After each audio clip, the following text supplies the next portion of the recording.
الحمد للہ وکفا والسلام علی عبادہ الذین اصطفى اما بعد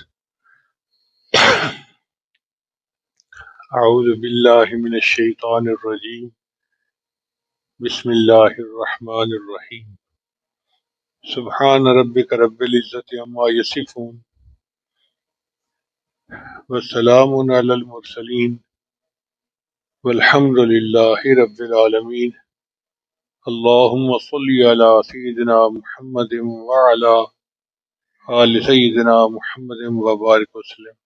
ہمیں اپنی اوقات کا پتہ نہیں کہ کتنے کمزور ہیں، حالات کو بدلنے کی کوشش میں لگے ہوئے ہیں۔ بھئی حالات کا بنانے والا، بھیجنے والا اللہ رب العزت ہے، وہ مغیر الاحوال ہیں، جب چاہتے ہیں حالات کو جیسا چاہتے ہیں بدل دیتے ہیں۔ تو یہ تو حکم پروردگار کا ہوگا تب بدلیں گے۔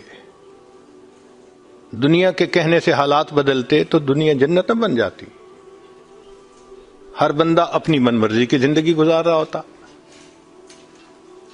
تو ایک ترتیب ہے اللہ رب العزت کے ہاں، چنانچہ ہمارے مشائخ نے 4 باتیں کہی ہیں، لوہے کی لکیر ہے۔ جب آزمائیں گے ان باتوں کو کھرا پائیں گے۔ پہلی بات کہ جو شخص اپنے اعمال کو سنوار لیتا ہے اللہ تعالیٰ اس کے حالات کو سنوار دیتے ہیں۔ جو شخص اپنے اعمال کو سنوار لیتا ہے اللہ تعالیٰ اس کے حالات کو سنوار دیتے ہیں۔ ہم اس کوشش میں لگے ہوئے ہیں کہ حالات پہلے سنوریں پھر اعمال سنواریں گے۔ آپ بات کریں دوست سے، بھئی آپ مسجد میں نظر نہیں آتے، کچھ کاروباری حالات ٹھیک نہیں، ٹھیک ہو گئے تو میں مسجد میں آؤں گا۔ یعنی ہم چاہتے ہیں حالات پہلے ٹھیک ہوں، اعمال بعد میں ٹھیک ہوں گے۔ کیسے ترتیب الٹ سکتے ہیں ہم؟ چنانچہ جسے دیکھیے وہ اسی کوشش میں لگا ہوا ہے کہ پہلے حالات ٹھیک ہوں بعد میں اعمال ٹھیک کریں گے۔ تو ترتیب ہی الٹی ہم کرتے پھر رہے ہیں۔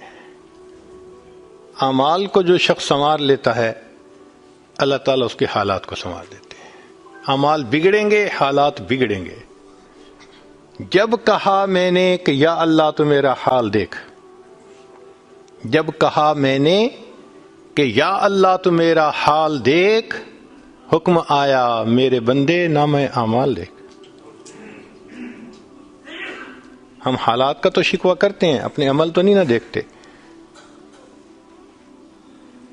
تو اعمال کو سنوارنے سے اللہ تعالی حالات کو سنوار دیتے ہیں۔ ہم اپنے اندر تقوی اور صبر و ضبط پیدا کریں، اللہ رب العزت ہر دور اور ہر زمانے میں تقوی اور صبر والے بندے کو فرش سے اٹھائیں گے، عرش کے اوپر بٹھائیں گے، تخت کے اوپر بٹھائیں گے۔ اب تقوی اور صبر کی طرف تو ہم آتے نہیں، چاہتے ہیں زندگی تو رہے جیسے ہم گزار رہے ہیں، حالات سیدھے ہو جائیں۔ کیسے حالات سیدھے ہو سکتے ہیں؟ سمپل سی مثال ہے کہ بجلی سے ایک مشین چلتی ہے، اب ایک بندہ مشین کو روکنا چاہتا ہے، ایک ہی ترتیب ہے کہ پیچھے سے بٹن بند کرو۔ آپ بٹن بند نہیں کریں گے، ہاتھ سے مشین کو پکڑ کے روکنے کی کوشش کریں گے، ہاتھ کٹوا بیٹھیں گے، سارا دن زور آزمائی کریں گے، مشین کہاں رکے گی؟ تو عقل مند بندہ مشین کو پکڑ کے نہیں کھڑا ہوتا، وہ سوئچ کو بند کرتا ہے۔ حالات کا سوئچ اللہ رب العزت کے ہاتھ میں ہے۔ تو ادھر رجوع کرنے کی بجائے کہ اللہ حالات کو ٹھیک کر دیجئے، ہم حالات کی مشین کے ساتھ کشتی کر رہے ہیں۔ کون ہمیں عقل مند کہے؟ تو پہلی بات، جو شخص اپنے اعمال کو ٹھیک کر لیتا ہے اللہ رب العزت اس کے حالات کو ٹھیک کر دیتے ہیں۔ دوسری بات، جو شخص اپنی آخرت کو سنوار لیتا ہے اللہ تعالیٰ اس کی دنیا کو سنوار دیتے ہیں۔ ہم پھر الٹے چاہتے ہیں کہ پہلے دنیا سنورے پھر ہم آخرت سنواریں گے، یہاں پھر ہم غلطی کرتے ہیں، دن رات دنیا سنوارنے میں لگے ہوئے ہیں، پزل بنی ہوئی ہے، ایک حصہ جوڑتے ہیں تو دوسرا ٹوٹتا ہے، وہ توڑتے ہیں تو پہلا ٹوٹتا ہے. ہر بندہ لگا ہوا ہے اسی کوشش میں. تو اللہ رب العزت کے ہاں ترتیب یہ ہے. اس کی مثال اگر دیکھنی ہو، صحابہ رضی اللہ عنہ کی مبارک زندگیوں کو دیکھیے. انہوں نے اپنی آخرت کو سنوارا، اللہ نے اس کے نتیجے میں ان کی دنیا کو سنوار دیا.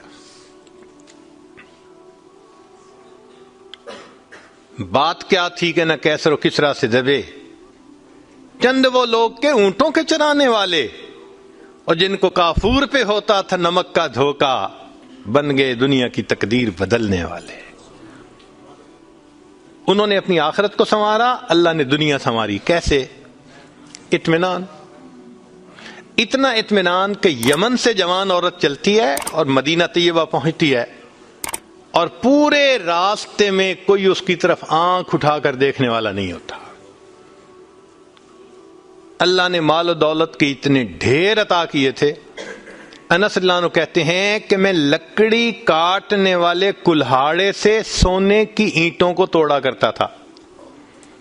اب لکڑی کے کلہاڑے سے جو سونا ٹوٹے گا وہ تولوں میں اور گراموں میں تو نہیں نہ ہو سکتا. اللہ نے اتنی دولت ان کے قدموں میں ڈال دی تھی. بچہ پیدا ہوتا تھا، اس کا روزینہ متعین تھا. سیدنا عمر رضی اللہ عنہ نے ایک رات دیکھا، ایک عورت چھوٹے سے بچے کو روٹی کا ٹکڑا کھلانے کی کوشش کر رہی ہے، بچہ رو رہا ہے. پوچھا کیوں کر رہی ہو؟ کہنے لگی کہ امیر المومنین نے قانون بنایا ہوا ہے کہ جب بچہ دودھ چھوڑے گا پھر ہم بیت المال سے روزینہ متعین کریں گے، تو میں کوشش کر رہی ہوں. عمر رضی اللہ عنہ آئے، بہت روئے. صحابہ کہتے ہیں کہ اس دن فجر کی نماز پڑھائی، قرات کے اندر اتنا گریا اور بکا تھا کہ ہمیں سمجھنا مشکل ہو رہا تھا. اتنا رو رہے تھے، ہم حیران تھے آج امیر المومنین کو کیا ہوا. نماز پڑھانے کے بعد ممبر پر بیٹھے، عمر کے اوپر اللہ رحم کرے اس نے کتنے بچوں کی جان لی ہوگی. مقصد یہ تھا کہ میں نے جو یہ قانون بنایا تو کتنی ماؤں نے معصوم بچوں کے دودھ چھڑوائے ہوں گے اور وہ دودھ سے محروم ہوں گے میری وجہ سے. پھر اعلان فرمایا کوئی ماں بچے کو دودھ جلدی مت چھڑوائے، جس دن بچہ پیدا ہوگا اسی دن بیت المال سے وظیفہ متعین کر دیا جائے گا. آج سے 1400 سال پہلے ہے. تو انہوں نے اپنی آخرت کو سنوارا، رب کریم نے اس کے بدلے ان کی دنیا کو سنوار دیا. قرآن مجید میں اللہ تعالیٰ فرماتے ہیں وَلَوْ أَنَّ أَهْلَ الْقُرَىٰ آمَنُوا وَاتَّقَوْا، اگر یہ بستی دیسوں والے ایمان لاتے، تقوی کو اختیار کرتے، لَفَتَحْنَا عَلَيْهِمْ بَرَكَاتٍ مِّنَ السَّمَاءِ، ہم ان کے لیے آسمان سے برکتوں کے دروازے کھول دیتے. تو ترتیب یہی ہے کہ جو آخرت کو سنوارتا ہے، اس کوشش میں لگتا ہے، دنیا اس کا سایہ ہے. اللہ دنیا کو خود بخود سنوار دیتے ہیں، الگ سے محنت نہیں کرنی پڑتی. مثال کے طور پہ جو بندہ سچ بولتا ہے تجارت میں، اللہ تعالیٰ اس کی تجارت کو خود سنوار دیتے ہیں. قسم اٹھا کے یہ بات کہی جا سکتی ہے کہ سچ بولنے والا تاجر کبھی مفلس نہیں ہو سکتا.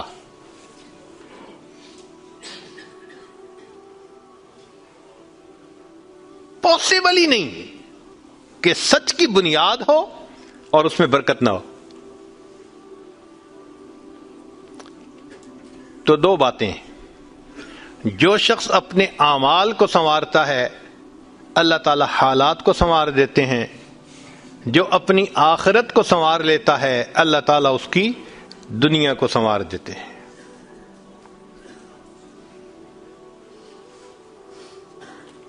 ہارون رشید اپنی کھڑکی میں سے نیچے دیکھ رہا ہے، مسجد کے دروازے پر امام ابو یوسف رحمۃ اللہ علیہ تشریف لا رہے ہیں، اور ان کے پیچھے دو شاگرد ساتھ ساتھ جڑے ہوئے ہیں. دونوں چاہتے ہیں کہ میں جوتے اٹھاؤں، ہر ایک اس کوشش میں ہے. جب امام ابو یوسف رحمۃ اللہ نے جوتے اتارے تو ان میں سے ایک بچے کا ہاتھ ایک جوتے پہ پڑا، دوسرے کا ہاتھ دوسرے جوتے پہ پڑا، دونوں نے ایک ایک جوتا اٹھا لیا۔ پھر انہوں نے فوراً آپس میں یہ طے کر لیا کہ ایک نے کپڑا بچھایا، رومال، ایک نے بھی جوتا ڈالا، دوسرے نے بھی اس میں ڈال دیا، ایک نے ایک طرف سے پکڑ لیا، دوسرے نے دوسری طرف سے، کہ دونوں کو جوتے اٹھانے کا اجر مل جائے۔ حضرت آگے جا رہے ہیں اور پیچھے دو طالب علم اس طرح جوتے لے کے جا رہے ہیں کہ رومال کے اندر جوتے ہیں، ایک نے بھی پکڑا ہوا ہے دوسرے میں بھی پکڑا ہوا ہے۔ ہارون رشید نے دیکھا تو ٹھنڈی سانس لی۔ بیوی نے پوچھا ہارون رشید کیا ہوا؟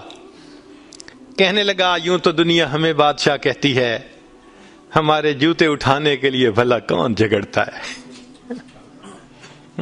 یوں تو دنیا ہمیں بادشاہ کہتی ہے، ہمارے جوتے اٹھانے کے لیے بھلا کون جھگڑتا ہے۔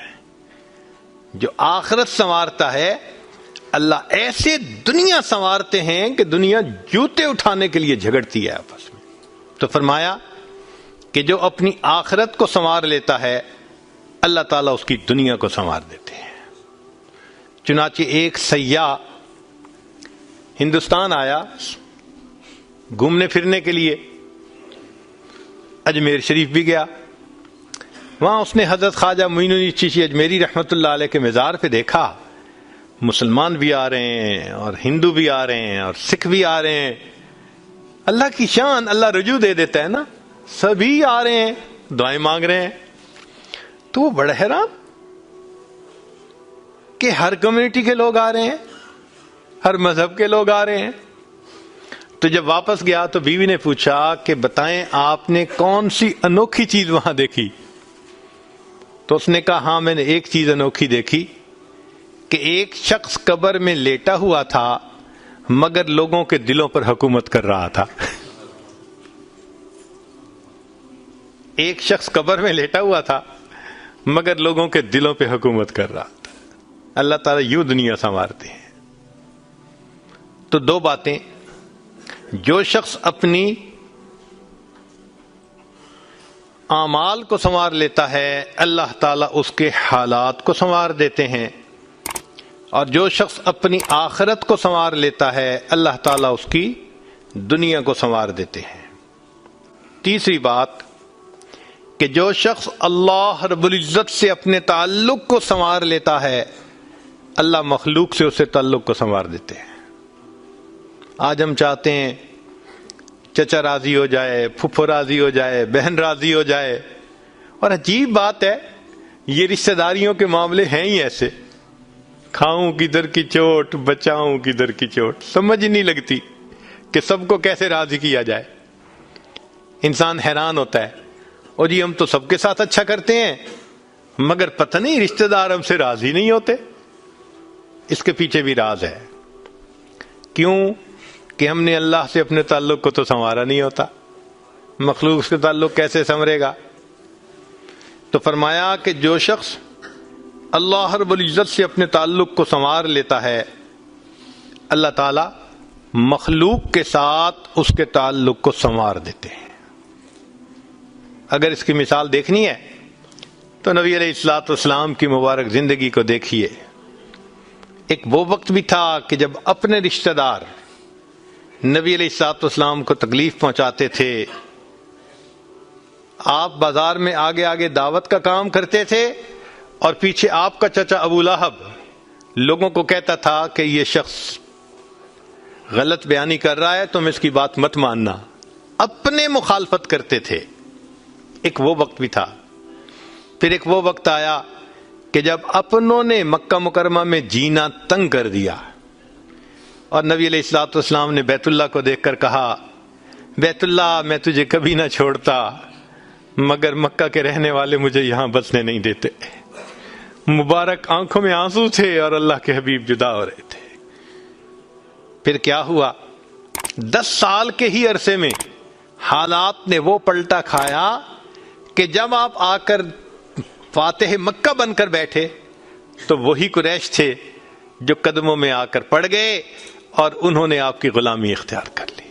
ہندا نے کہا جتنے خیمے دنیا میں تھے سب سے زیادہ آپ کے خیمے سے مجھے نفرت ہوا کرتی تھی، آج جتنے خیمے ہیں سب سے زیادہ محبت مجھے آپ کے خیمے سے ہے۔ اللہ اکبر کبیرہ۔ تو جو شخص اللہ سے اپنے تعلق کو سنوار لیتا ہے، اللہ مخلوق سے اس کے تعلق کو سنوار دیتے ہیں۔ فضیل بن عیاض رحمۃ اللہ علیہ فرماتے ہیں، مجھ سے جب بھی اللہ تعالیٰ کی نافرمانی ہوئی، مجھ سے جب بھی اللہ تعالیٰ کی نافرمانی ہوئی، میں نے اس نافرمانی کا اثر اپنے ماتحتوں کے اندر دیکھا۔ یہ ریفلیکشن ہوتی ہے۔ ہم اللہ کی نافرمانی کرتے ہیں، اللہ مزہ چکھا دیتے ہیں کہ اپنے جو ماتحت ہوتے ہیں ان کو نافرمان بنا دیتے ہیں۔ اچھا بھائی تم ذرا اس کو ایکسپیرینس کرو ذرا۔